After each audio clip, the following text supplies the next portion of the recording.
Hermanos, hermanas, amigos, amigas, en esta oportunidad vamos a conversar sobre la insurgencia nacional, la toma de Lima y sus debilidades. Quisiéramos puntualizar esto. Es importante eh, tomar un reposo y hacer un análisis de lo que ha sucedido en la toma de Lima y en la insurgencia nacional. Y sobre todo en el aspecto, ¿cuáles han sido sus debilidades? Indudablemente, y a nadie escapa, que la insurgencia nacional es una de las cosas más brillantes que ha sucedido en los últimos tiempos en las luchas sociales en el país Perú, indudablemente.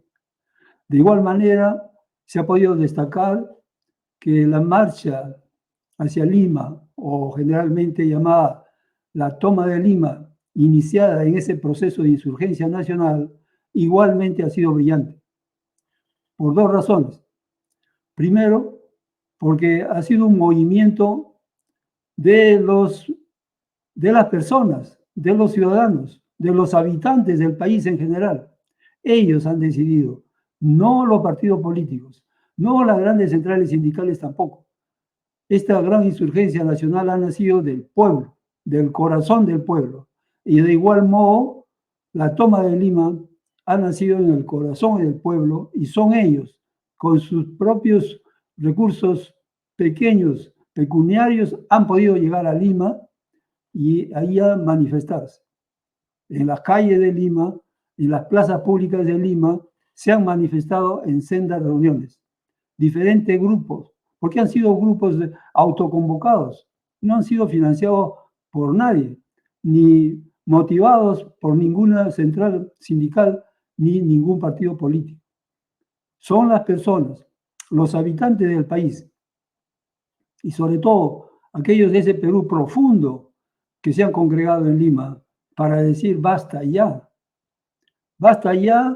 de tanto exterminio, de tanta muerte, basta ya de esa dominación que viene de siglos. Ese es el fondo, el meollo de la insurgencia nacional. No es solamente pedir nuevas elecciones, eso no está en el corazón de la insurgencia nacional. No es solamente pedir una nueva constitución, que al final es un simple papel, que los poderes fácticos siempre lo han usado a diestra y a siniestra, a su favor o en contra, pero ellos lo usaban de todas maneras a su favor. No se trata de eso. La insurgencia nacional es el desear de ese Perú profundo de salir de la pobreza, de salir de la desocupación, de salir del isolamiento, de aquellos que fueron los dueños, los reales propietarios de todas las tierras cultivables que existieron en el Abya Yala. Son ellos los verdaderos propietarios, pero que desde hace varios siglos siguen totalmente olvidados por los grupos de poder. El fondo de la insurgencia nacional es esa, no lo olvidemos, porque hay muchos grupos y partidos políticos y organizaciones sindicales que lo están desviando de su objetivo fundamental. Ya les había alertado a ustedes en un video precedente que la Central General de Trabajadores del Perú, así como partidos políticos llamados de izquierda, lo estaban encaminando a sus objetivos personales de grupo, como las nuevas elecciones, el cierre del Congreso, que son objetivos de ellos para volver a ser congresistas, para volver a ser ministros, para volver a copar los puestos de asesor de 30, 50 mil soles por mes. Ese no es el objetivo de la insurgencia nacional. La insurgencia nacional nace en el Perú profundo y hierve desde hace varios siglos. No es de ahora, no es de ayer solamente, es de hace varios siglos, desde cuando la invasión española se produjo violentamente en el Perú. Entonces es necesario recordar eso y es necesario centrar el problema. Entonces, lo que yo trato de indicar en esta nota es precisamente eso. ¿En dónde está la debilidad de la insurgencia nacional? ¿En dónde está la debilidad de esta toma de Lima que no ha tenido el resultado inmediato esperado? Para comenzar, la caída de Dina Boluarte, luego, indudablemente, sacar de prisión al que es verdaderamente presidente de la República, Pedro Castillo, y comenzar inmediatamente generar una nueva economía y una nueva sociedad. Y para ello, indudablemente que pasa por reconocer la Constitución del 79. Todos esos elementos han sido distorsionados y muchos olvidados.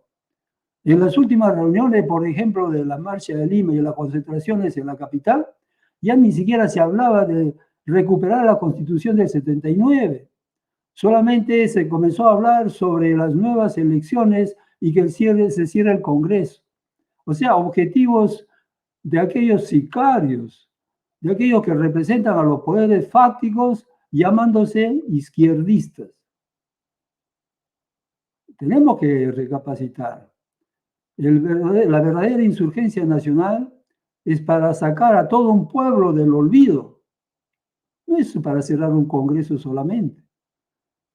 Es para reacomodar una economía que ellos lo tuvieron brillante y que fue destrozado por la invasión española y por aquellos llamados de la independencia del Perú, en donde en un principio ni siquiera querían ser independientes, tuvieron que venir fuerzas del extranjero, de Argentina, de Chile, de Ecuador, tuvieron que venir de otros países a liberar al Perú, porque los que estaban, los nacionales del Perú, ni siquiera querían mover un dedo.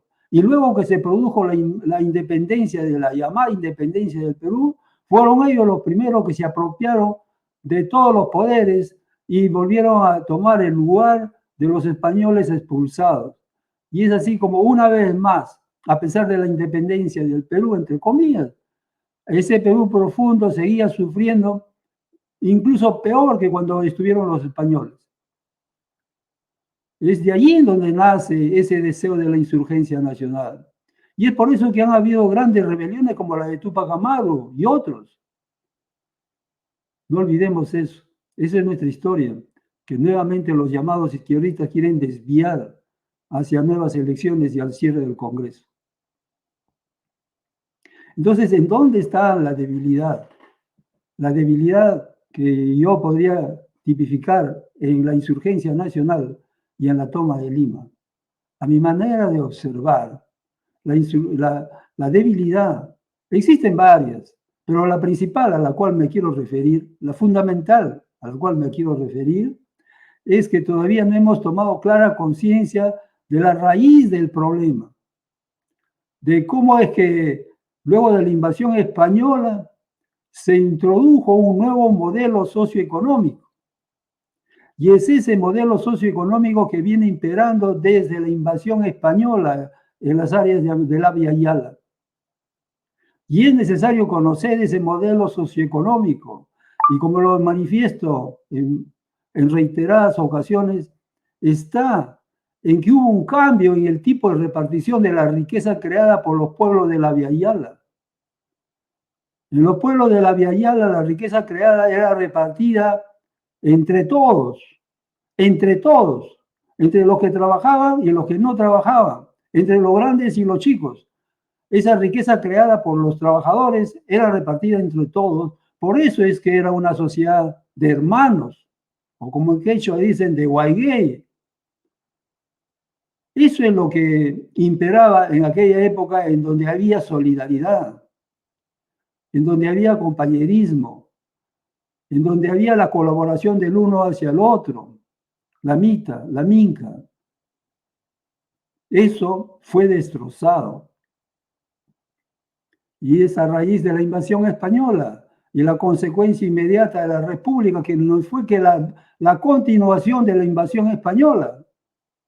Para el Perú profundo allí no existió libertad, no existió independencia.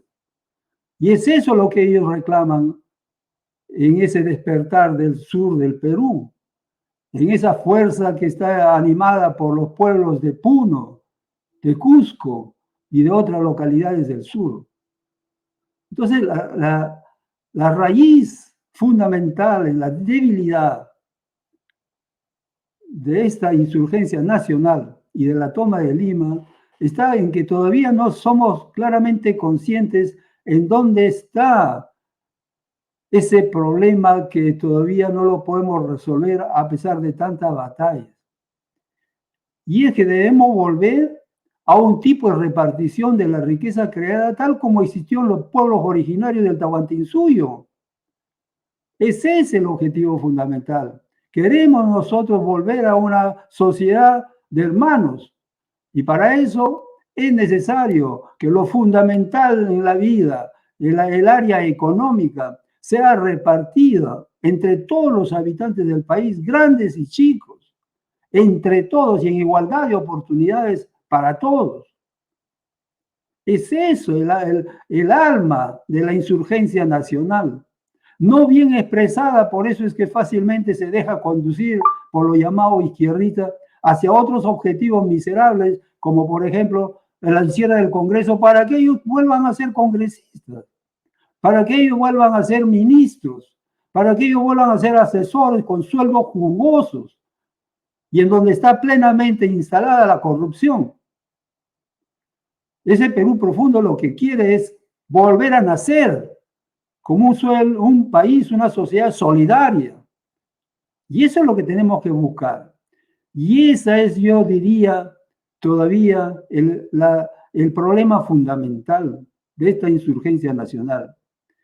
Es necesario seguir aclarando nuestras conciencias, seguir despertando, a fin de no ser rápidamente desviados en nuestras luchas.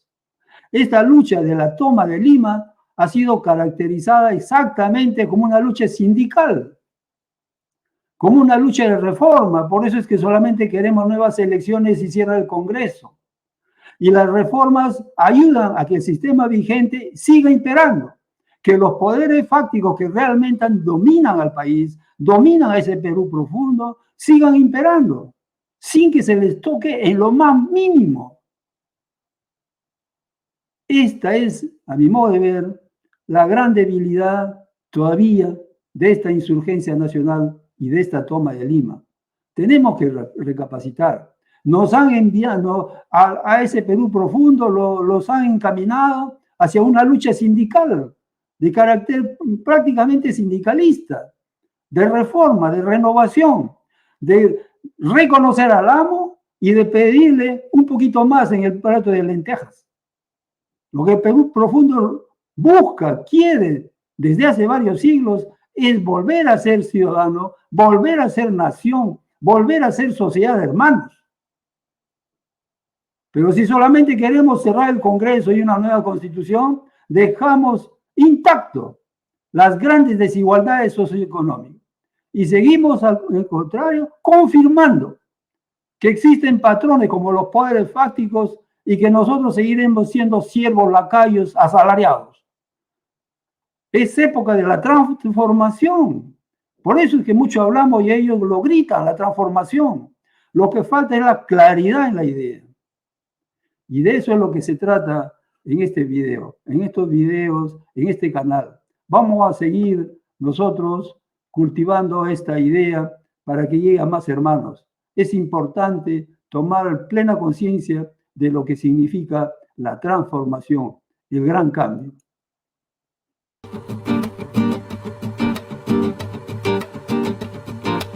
Pueblo querido, no pierdas la fe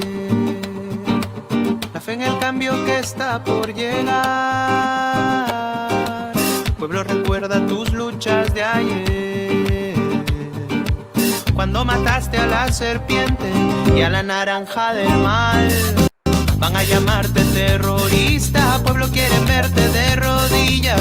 Un pueblo consciente es la pesadilla de todos esos clasistas y de todos esos racistas. Su pensamiento colonizado, rechazan a Atahualpa y prefieren a Pizarro, y ahora ya preparan su golpe de estado. Que sepan que hoy el pueblo tiene el puño levantado y que no pasarán.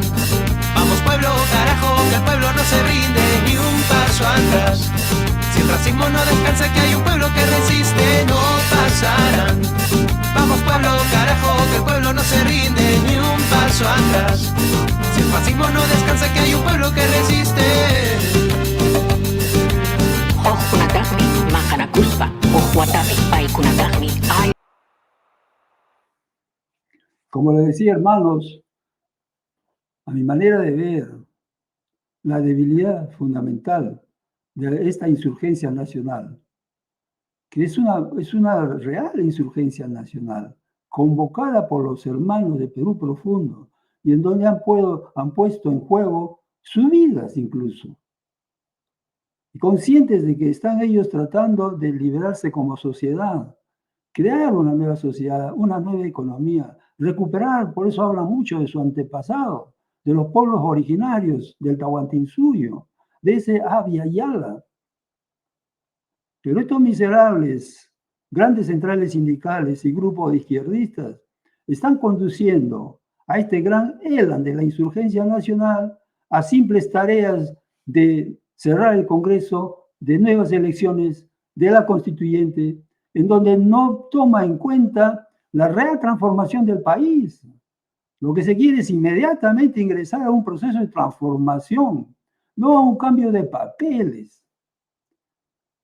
Y el origen del sometimiento de estos pueblos originarios está en que se instaló una repartición individualista de la totalidad de la riqueza que existía en los pueblos de Abya Yala. Y es por eso que, reconocido esto ya, este tema, reconocido teóricamente en dónde está la raíz del problema, la solución es cambiar de tipo de repartición hacia un nuevo tipo de repartición. Y ese nuevo tipo de repartición, en la forma que lo expongo, se llama la repartición igualitaria del resultado de la actividad económica, tal como existió en los pueblos originarios. En los pueblos originarios lo que existió fue la repartición más o menos igualitaria de la totalidad de la riqueza generada por ese pueblo en su conjunto. Por eso beneficiaba a la totalidad de su pueblo, a cada uno de sus hermanos en igualdad de oportunidades, de condiciones. Entonces eso es lo que tratamos de esclarecer en este canal. Esclarecer que el problema fundamental está allí y que hay que implementar su solución. Es por la primera vez que se está haciendo claro en dónde radica el problema. Porque hasta la época de Mariátegui, José Carlos Mariátegui, el problema estaba, como él lo decía en sus artículos de los 7 ensayos, el problema del indio es el problema de la tierra. Es la propiedad de la tierra. Pero ahora estamos viendo que la propiedad, a pesar de las nacionalizaciones que se realizaron en diferentes países, incluso en el Perú mismo, no conducen a buen puerto, precisamente porque no es la raíz del problema. Es un problema, cierto, pero no es la raíz del problema. Por eso que a pesar de que hemos hecho nacionalizaciones, no hemos resuelto el problema, porque no hemos llegado a la raíz. Y a mi manera de ver, la raíz está en la repartición de la riqueza creada, que es una decisión de sociedad. Es la sociedad peruana que tiene que decidir en su conjunto y volver a una repartición más o menos igualitaria de la totalidad de la riqueza creada. Ese es el objetivo fundamental. Y para llegar ahí, indudablemente que tenemos que pasar por crear un nuevo sector de la economía a través de empresas país. Empresas en donde la totalidad de la riqueza vuelve a la totalidad de la población. Y para crear esas empresas no necesitamos endeudamiento. El país tiene abundante riqueza y recursos para poder él mismo facilitarse los recursos. Entonces, esos son los criterios de la empresa país, en donde es el país, los 34 millones de habitantes que son los propietarios. Y de esa manera, cuando llegamos a construir una nueva economía que va a generar una nueva sociedad, como existió antes, de hermanos, una sociedad en donde hay la complementariedad, la ayuda del uno por el otro, la mita, la minca en los tiempos antiguos. Hoy día toma otras formas, pero el contenido es el mismo. Eso es el gran legado de nuestra historia. No es solamente la música y el canto y la danza. Lo fundamental del legado de los pueblos originarios del Tahuantinsuyo es la base socioeconómica en la que ellos vivían y en lo que sustentaba y permitía la igualdad entre ellos. La igualdad de oportunidades y la igualdad en el trato entre ellos, la igualdad es aquella famosa palabra que nunca será bien pronunciada si todavía seguimos con un sistema económico completamente desigual, que genera la desigualdad, como es el sistema actual. Es por eso que es importante comprender de qué se trata la repartición individualista como la que existe ahora, la repartición igualitaria, la que estamos proponiendo y que en general nos da una repartición más o menos igualitaria a nivel de sociedad, ¿no? Y esto es el tema fundamental de este canal. Tratar de explicarlo ya con mayor detalle todos los elementos a donde nos lleva una repartición de la riqueza creada. Porque la repartición es nada más que una decisión de sociedad. Pero esas decisiones pues inmediatamente se volatilizan como cualquier decisión. Es necesario que existan las instituciones jurídicas y otras que la hacen perdurar en el tiempo. Como esta decisión que se impuso por los españoles, a la llegada de los españoles, la repartición individualista, en donde los españoles lo querían imponer, lo estuvieron imponiendo, y los que quedaron vivos de los pueblos originarios lo aceptaron, no le quedó otra alternativa.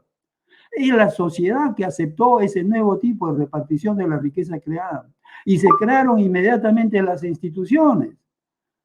Se crearon las instituciones para validar en el tiempo ese nuevo tipo de repartición, y es por eso que desde aquella época hasta ahora sigue existiendo el mismo tipo de repartición. Hemos pasado por el esclavismo, hemos pasado por el feudalismo, hemos pasado por el gamonalismo y estamos en este momento de asalariado y es igual, es el mismo tipo de repartición. Por eso es que desde aquella época la inmensa mayoría de la población es pobre y solamente unos cuantos son los que benefician de la riqueza generada por esa población.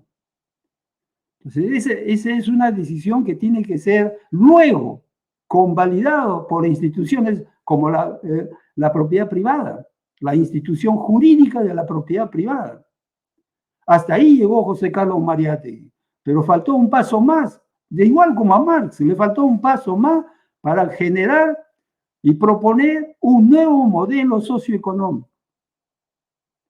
Entonces era necesario adentrarnos en la investigación, pero lo único, como loros, lo único que hemos logrado decir, hagamos ni calco ni copia, la frase célebre de Mariátegui, pero que eran frases en la boca de los izquierdistas miserables que no sabían implementar eso, dar un paso adelante en la investigación y en la aplicación. La frase es maravillosa, pero no hubo ningún izquierdista que haya tratado de poner en práctica esa frase. Entonces, este es el sentir de este canal, de discutir, de conversar y de esclarecer más nuestras mentes para realmente comprender en dónde está el origen del problema y cómo lo podemos resolver, queridos hermanos. Te lo repito, pueblo querido, no pierdas la fe.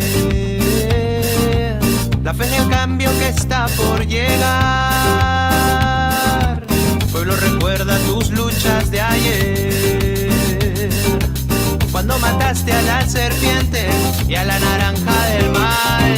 Van a llamarte terrorista. Pueblo, quieren verte de rodillas. Un pueblo consciente es la pesadilla de todos los racistas y de todos estos clasistas. Su pensamiento colonizado, rechazan a Atahualpa y prefieren a Pizarro, y ahora ya preparan su golpe de estado. Que sepan que hoy el pueblo tiene el puño levantado y que no pasarán. Vamos pueblo, carajo, que el pueblo no se rinde ni un paso atrás. Si el fascismo no descansa, que hay un pueblo que resiste, no pasarán. Vamos pueblo, carajo, que el pueblo no se rinde ni un paso atrás. Si el fascismo no descansa, que hay un pueblo que resiste.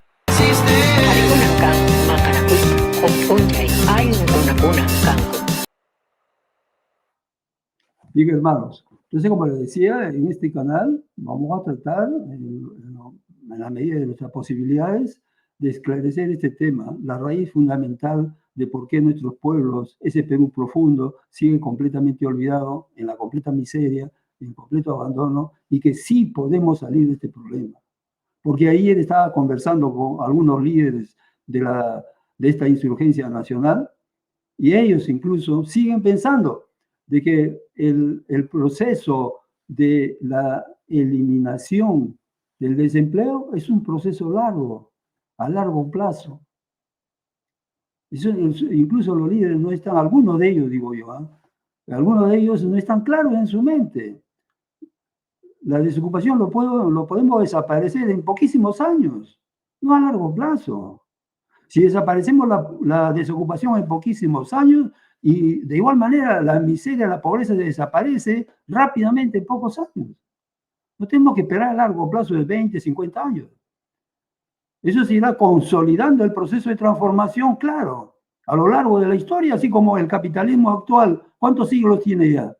Y cada vez que él avanza, pues se consolida de más en más a nivel mundial.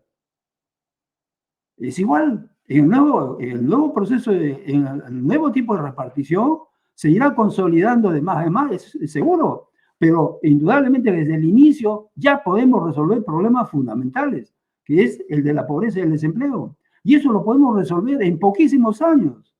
Ya en mi libro de los años 16, yo decía que esto lo podemos eliminar en 4 años. El desempleo. Incluso con un líder que estuvo conversando ayer, ¿no? Nos hablaba de que esa eliminación del desempleo es una bonita idea, linda por cierto, y que quizá podemos llegar en el largo plazo, paso a paso. Eso es falso. Eso es lo que nos han metido en la cabeza. Nosotros podemos eliminar el desempleo a cortísimo plazo. Podemos eliminar la pobreza en cortísimo plazo. Los 2 grandes males de sociedad. Y si esos 2 grandes males son eliminados, nos da la oportunidad brillante de avanzar en los otros temas de sociedad, como la igualdad de género, como la plurinacionalidad, hacerla efectiva, realmente efectiva. Porque cada uno de tus hermanos ya tendrá un poder económico igual que el otro hermano. Y podrá hacer valer el derecho de su lengua, de su etnia, de su religión, de lo que fuere, de sus habilidades y competencias. Pero mientras no tenga un solo centavo en el bolsillo, no puede lidiar con otra persona que tiene millones de dólares en el bolsillo. Tenemos que comenzar por ahí. Nos traicionan cuando nos dicen que el primer objetivo es cerrar el Congreso. Nos traicionan cuando nos dicen que el primer objetivo es armar la Asamblea Constituyente, que el primer objetivo es hacer la nueva Constitución, cuando lo fácil es recuperar la Constitución del 79. Y con eso queda eliminado de facto, queda eliminado la Constitución del 93, porque es una Constitución espuria. Todo eso ya lo sabemos, pero estos miserables a esta toma de Lima lo están conduciendo a sus fines personales de grupo, egoístas, corruptos. Entonces es importante que nos esclarezcamos, hermano. Es importante que comencemos a entender este problema, porque seguimos actuando como pongos, como siervos, como esclavos, como asalariados, que solamente estamos a la espera de que nos den una orden de trabajar para trabajar, y nos sentimos felices trabajando, perfecto, pero no gozamos de la totalidad del resultado de nuestro esfuerzo. La totalidad de nuestro esfuerzo en el trabajo se lo acaparan poquísimas familias, y nosotros no somos conscientes de eso, porque hemos sido por siglos pongos, hemos sido por siglos esclavos, no nos han dejado pensar, nuestra sensibilidad social se ha escapado, y en las últimas décadas, a lo sumo, estamos haciendo un desarrollo personal, siendo profesores, doctores y en diferentes disciplinas. Pero a nuestra sociedad, como sociedad, le hemos olvidado completamente. Ni comprendemos lo que quiere decir sociedad. Ni comprendemos lo que quiere decir el bien común. Tenemos que entender eso porque eso es parte de nuestra vida, de nuestra sociedad. Y tenemos que entenderla porque nosotros lo tenemos que manejar. No los políticos, no los presidentes de la República, no los ministros, menos el ministro de Economía y Finanzas. Somos nosotros los que tenemos que manejar nuestros bienes, Y tenemos que ser capaces mentalmente de manejar bien nuestros bienes y saber que desde hace varios siglos la manera de trabajar ya no es la chaquitalla. La manera de trabajar ya no es con la fábrica esencialmente. Hoy día estamos ingresando a otra manera de trabajar. Es una manera de trabajar con los conocimientos. Por eso que el trabajador ya no es campesino en esta nueva economía.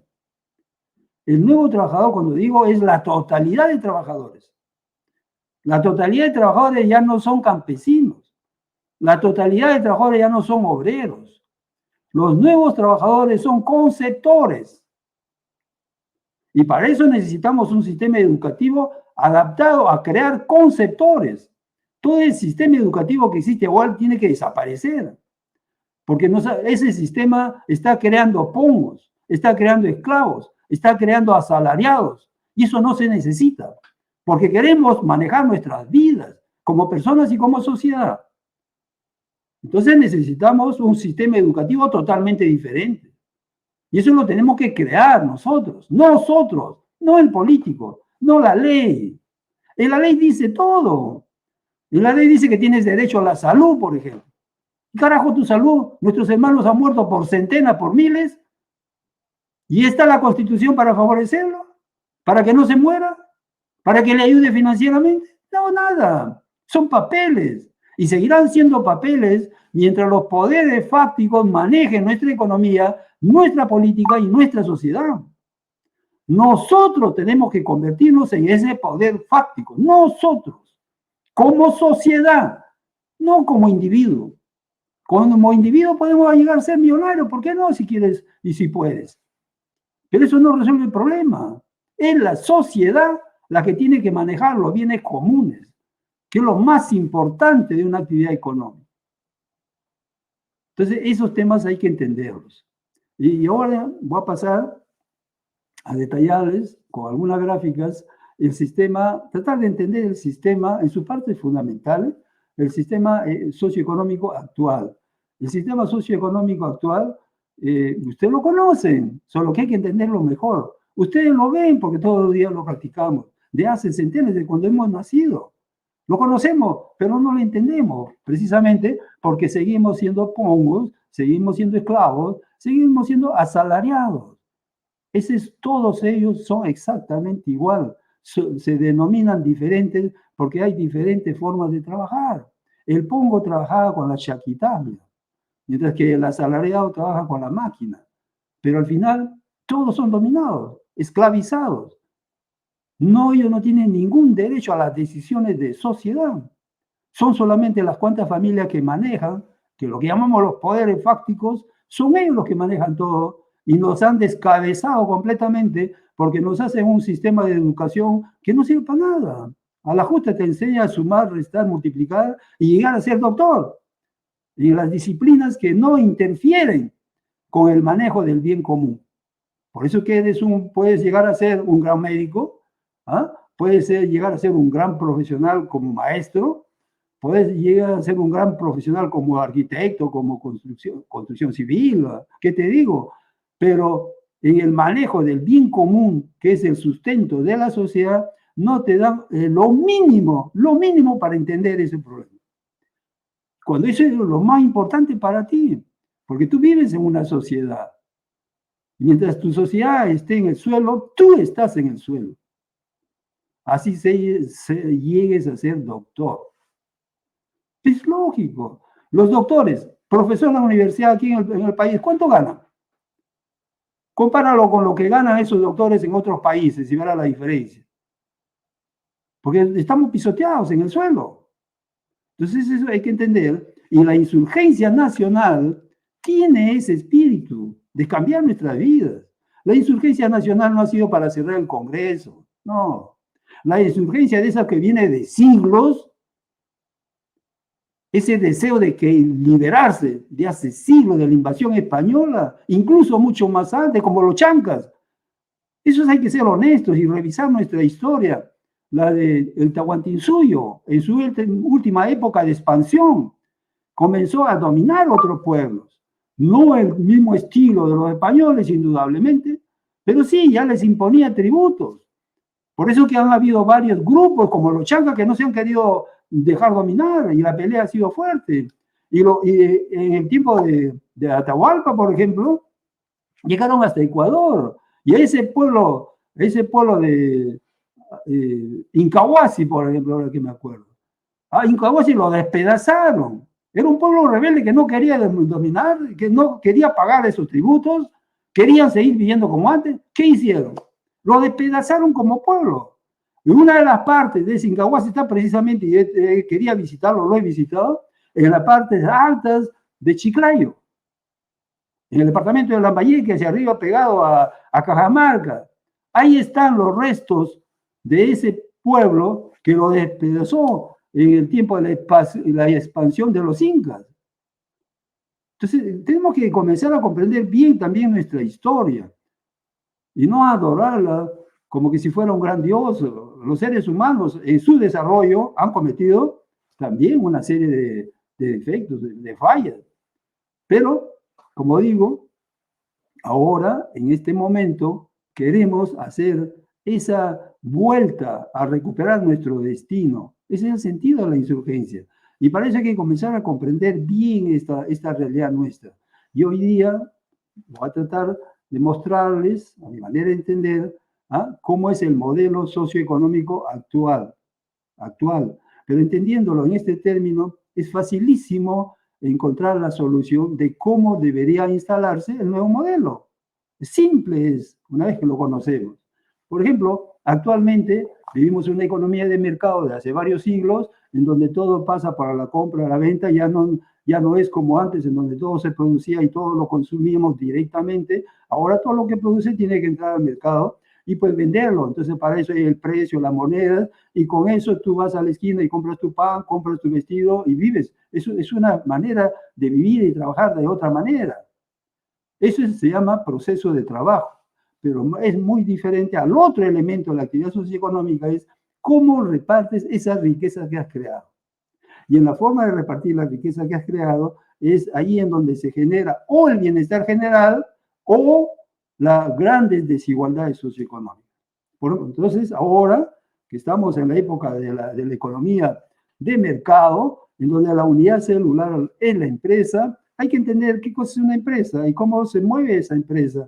Porque como hemos sido simplemente asalariados, ni eso lo hemos llegado a entender bien porque no era nuestra tarea. Nos interesaba trabajar, recibir el salario, gastar el salario en las cosas que necesitábamos y punto. El resto se nos pasaba por encima y qué bien para los patronos, porque mientras tú piensas menos, el patrón te hace trabajar más y sigue siendo el mejor esclavo, el mejor asalariado.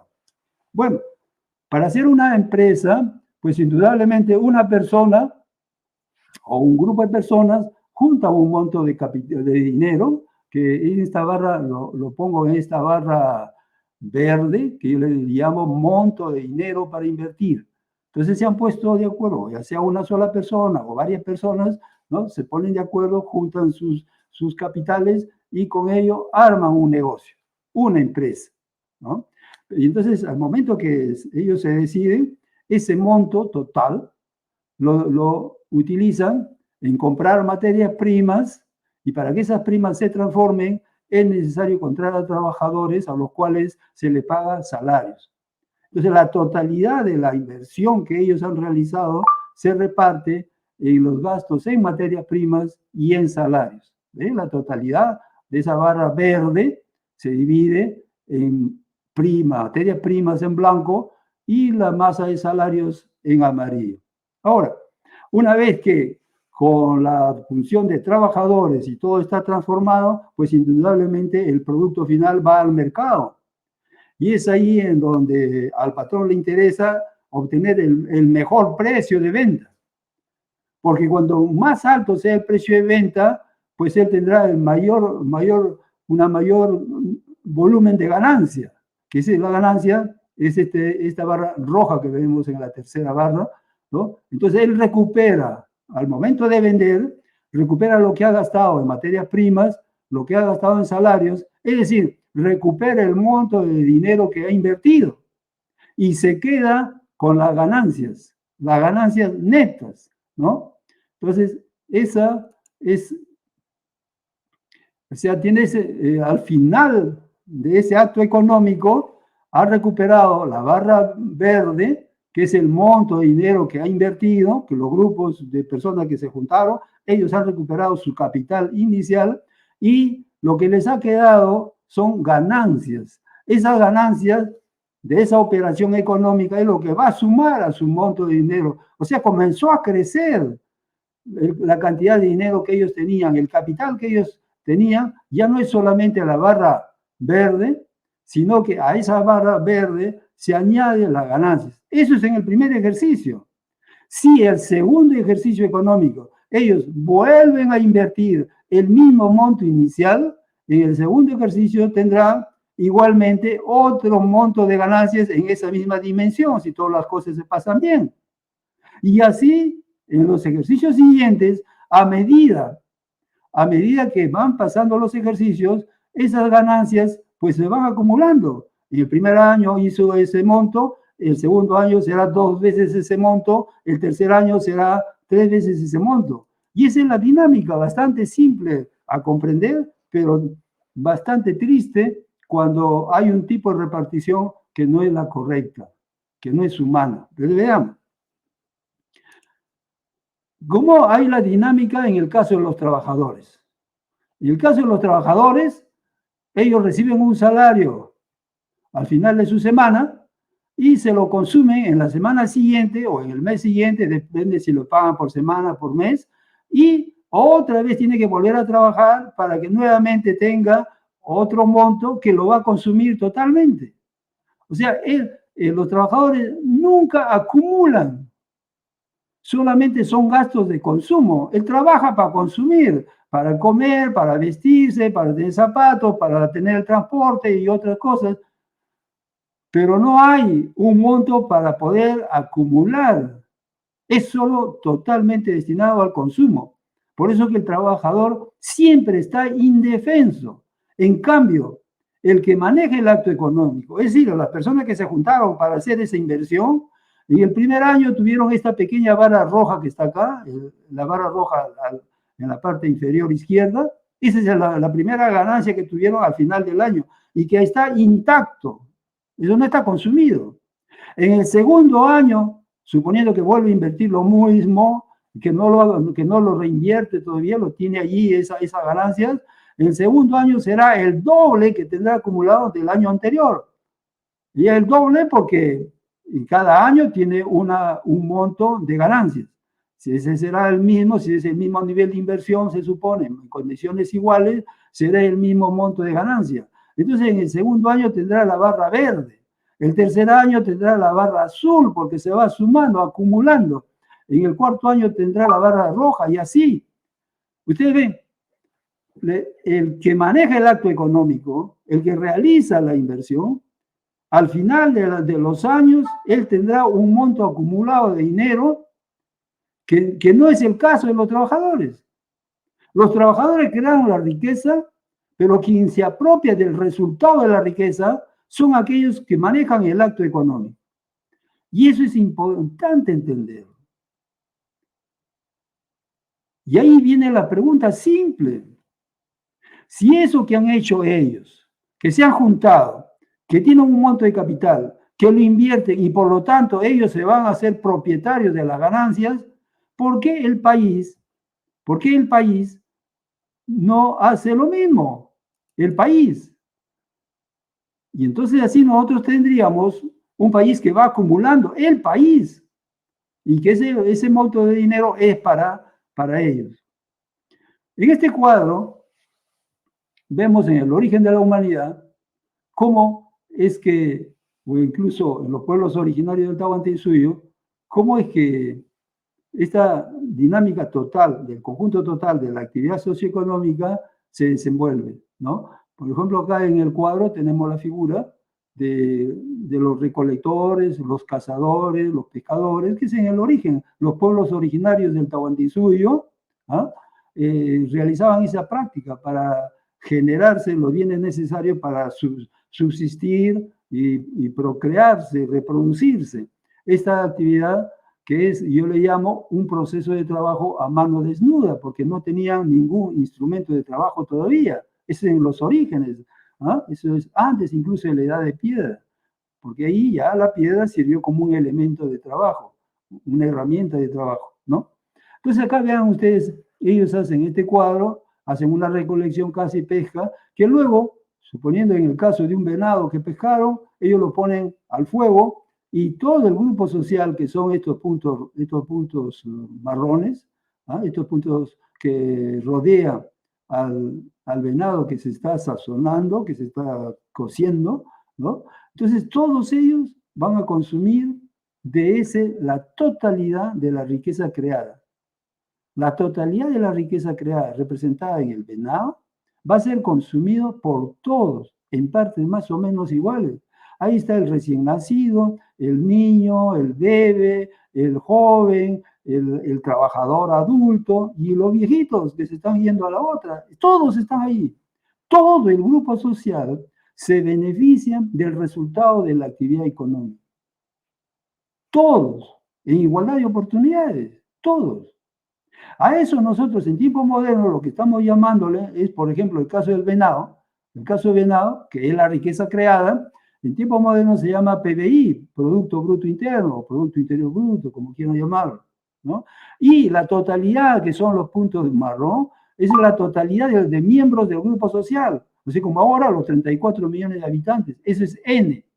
N es la totalidad de la población. Entonces lo que pasó es que ese venado, o la riqueza creada, el PIB, fue repartida entre la totalidad de las poblaciones, que es N.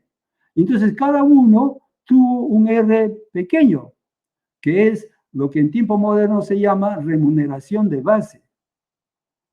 Entonces la totalidad de la riqueza vuelve a la totalidad de la población en partes más o menos iguales. Esta es la dinámica de una sociedad en donde hay plena convivencia entre ellos, que no es la sociedad actual. Entonces, aquí en los orígenes de la humanidad encontramos los elementos de cómo construir la nueva sociedad, simplemente comenzando por un nuevo tipo de repartición, que ya no es la repartición como la que existe ahora, en donde quienes ponen el capital acumulan todo el resultado neto, o sea, las ganancias, los acumulan ellos año tras año, incluso reinvierten para que el monto al final de ganancias sea mayor. Los acumulan, los concentran en sus capitales y así llegan a ser las grandes empresas multinacionales. Y son siglos que están en esa misma dinámica. Son miles de años que están en esa misma dinámica. Hace 10.000 años que están en esa dinámica. Por eso es que existen grandes desigualdades socioeconómicas, inmensas desigualdades socioeconómicas, porque ellos hace miles de años que están acumulando en un solo lado. El que lo maneja se llamará Pedro, después se llamará Juan, después será un árabe, después será un peruano, eso no cuenta. Lo importante es que la riqueza se está concentrando en un solo lado de la sociedad, en poquísimas manos. ¿Ve? Esa es la dinámica, es ahí en donde deberíamos haber llegado ya hace buen tiempo en esta idea, y ahí encontramos la solución fácil a los problemas. Por eso, hermano, es importante que nosotros conozcamos esta dinámica en el origen, en la repartición de la riqueza creada. Muchas gracias por esta conversación sobre este tema, que lo vamos a seguir. No quiero seguir avanzando para no colmarlo demasiado de cosas y que luego nos vamos a olvidar todo. Quiero volver a repetir una y otra vez este tema, porque es necesario comprenderlo. Es simple. No necesitan ni siquiera ir a la escuela para entender en dónde está la raíz de nuestros males y cómo lo podemos resolver. Acabo de expresar en dónde está la raíz del mal. La raíz del mal está en la concentración en poquísimas manos de la totalidad de la riqueza neta creada, o sea, las ganancias, ¿no? Porque en estricto sentido, el que maneja el acto económico se apropia de todo, solamente que está obligado a pagar salarios, porque si no, no habría pues ningún trabajador, ya todos estarían muertos de hambre, porque si no le pagas su salario, ¿con qué va a comer? Se muere de hambre, estarían muertos de hambre. Por eso es que él tiene que pagar sus salarios, porque si no le pagas su salario, ¿con qué va a comer? Se muere de hambre. Por eso es que él tiene que prácticamente la obligación, la necesidad de darles un salario. Para que puedan venir al día siguiente a trabajar. Él los necesita, pero no le va a dar el todo del resultado. Le va a dar un salario miserable, que fue exactamente igual en el tiempo del gamonalismo. Exactamente igual. Solamente que ahí no se trabajaba con dinero porque era una economía de autoconsumo. Que hacía gamonada, los hacía trabajar todo el día y noche y les daba un plato de lentejas y un rinconcito en un hangar para que puedan dormir y vivir con su familia. Eso era todo. Pero a él se acaparaba la totalidad del resto. La gran riqueza se lo acaparaba él sin haber trabajado nada. Eso es el origen de nuestro problema. Y eso es lo que nuestros hermanos quieren en la insurgencia nacional. En la insurgencia nacional ellos quieren volver a vivir tranquilamente, honestamente, en igualdad de oportunidades. Como ellos dicen, queremos ser Guaygay todos, Guaygay Runa, como dicen, ¿no? Y queremos que todos tengan pues, plena compenetración entre ellos y que vuelva a existir el AIN y la Minca, pero en tiempos modernos. Ya no podemos estar con la chavitavia que dio el AIN y la Minca de aquella época. Hoy día estamos en una economía de mercado y que tenemos que jugar con los elementos de la economía de mercado y no nos impide absolutamente nada en volver a hacer esa repartición más o menos igualitaria entre todos los habitantes del país.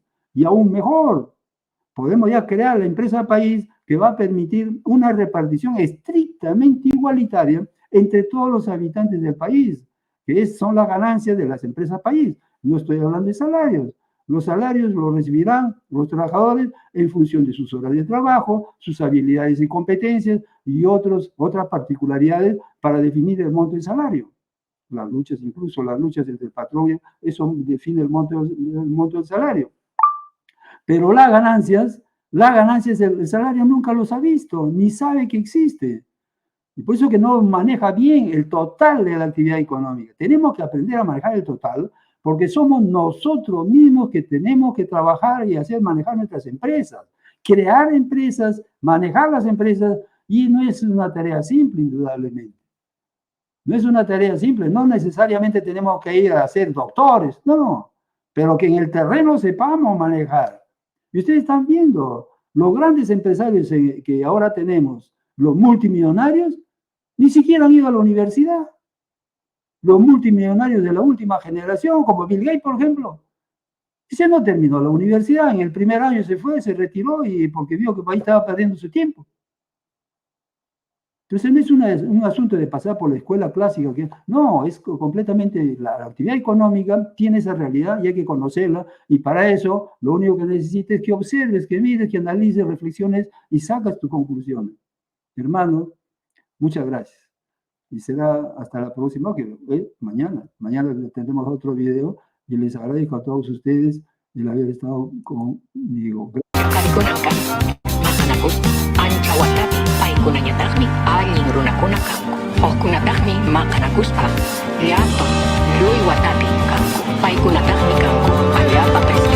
No pasarán, bajo pueblo, carajo, que el pueblo no se rinde ni un paso atrás.